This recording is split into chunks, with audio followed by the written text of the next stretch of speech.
Joining us now, the Speaker of the House, Nancy Pelosi, will be sitting behind the president, of course, as he speaks to Congress tonight. Madam Speaker, thank you very much. I want to talk about our domestic issues, but first, of course, overwhelming everybody right now is watching the horror unwinding in Ukraine, the valor of these courageous people. We understand that President Zelensky, the White House is confirming, spoke to President Biden today for about 30 minutes. And President Zelensky has said he wants, a strong speech on Ukraine tonight. What do you want to hear the president to say to Vladimir Putin and the world tonight?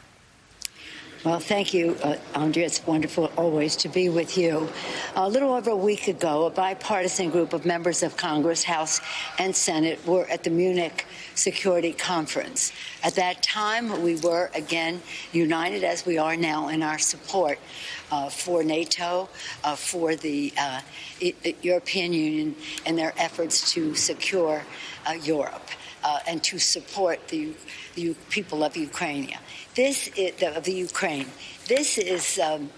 is remarkable. The attack on Ukraine is attack on democracy. We all know that. The bullying efforts of President Putin are efforts because he is afraid of a democracy on his doorstep, which Ukraine proposes to the Russian people. So for him to use this overwhelming strength of the Russian military to go into a country because they are democratic, expecting them to welcome him is just something that it doesn't make any sense. We all salute and pray for the people of Ukraine. And again, we are united in our respect and work and cooperation with the European Union and the NATO as well as the G7. Tonight, I hope the president will give a message of confidence to the people of Ukraine that we are there for them. We are there with military assistance. We are there with humanitarian assistance. We're there with loan guarantees for their economy. We are there with very severe sanctions to punish Putin and his economy and his, I don't know what you would call them, just his compatriots in his conspiracy against democracy in the world. We expect the president also to be talking about something significant in our further support for Ukraine. Madam Speaker, I see you're wearing the American and Ukraine flags on your lapel. Excuse me. And when you were in Munich, I'm sure you, as I, watched his speech. The courage of this man in rallying his country against overwhelming odds, including the fact that it has now been reported, and we have not confirmed this yet, but if you heard anything to confirm that they have actually used a vacuum or a thermobaric bomb against civilian populations, which would be a war crime? Well, again, when we were in Munich in a bipartisan, bicameral way, we heard President Zelensky. He came there and made his appeal for help. He challenged the Western security infrastructure, whether it's EU, NATO, or the United Nations, to say we're all here for peace, but that's not what's happening in our country. To see his courage now to stay there with the threat of Russia coming in and attacking civilian sites, it is a war crime.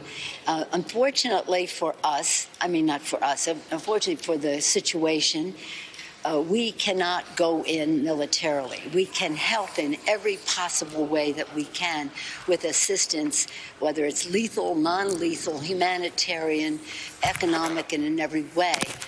But to be drawn into a conflict with with President Biden being such a unifier in all of this, and President Putin being a taunter for World War III. It just can't happen.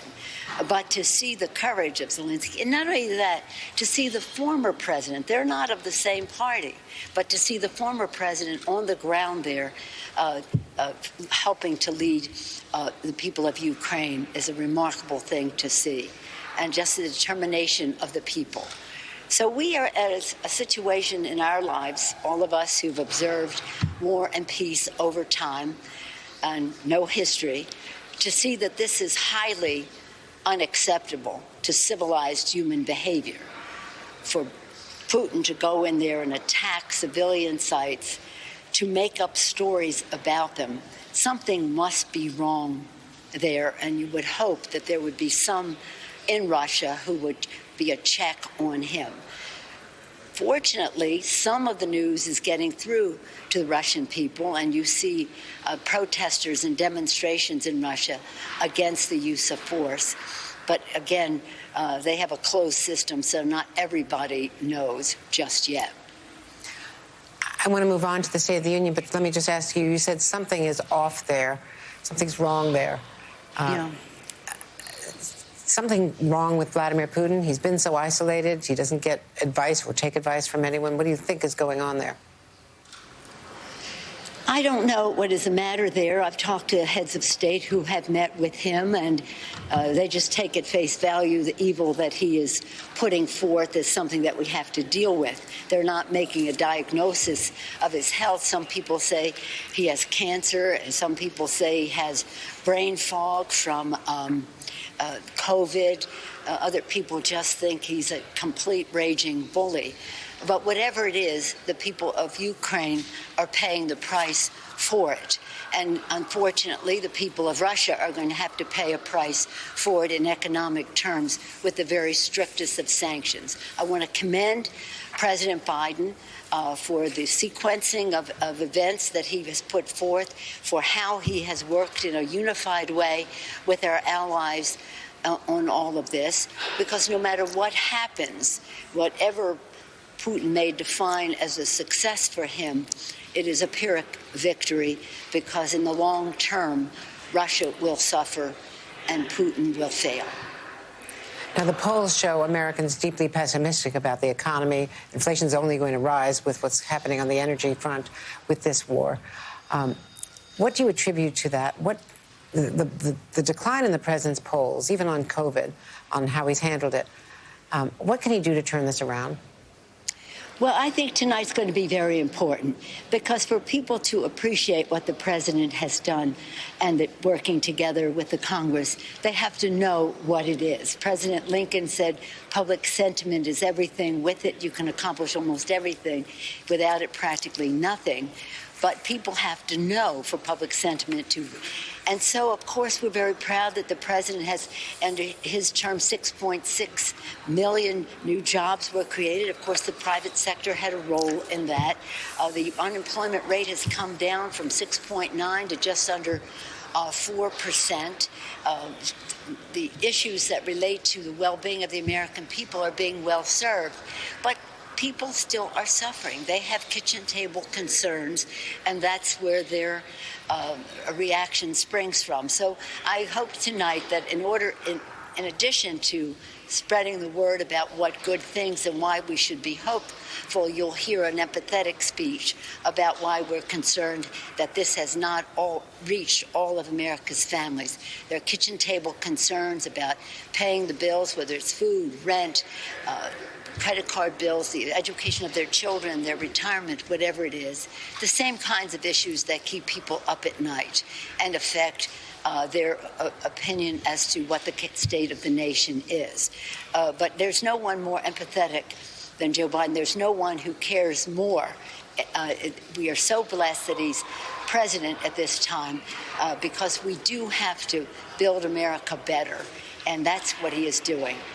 And doing so in a way that, again, grows the prosperity in our country with many more people participating in it, builds the infrastructure of our country while preserving and protecting our planet.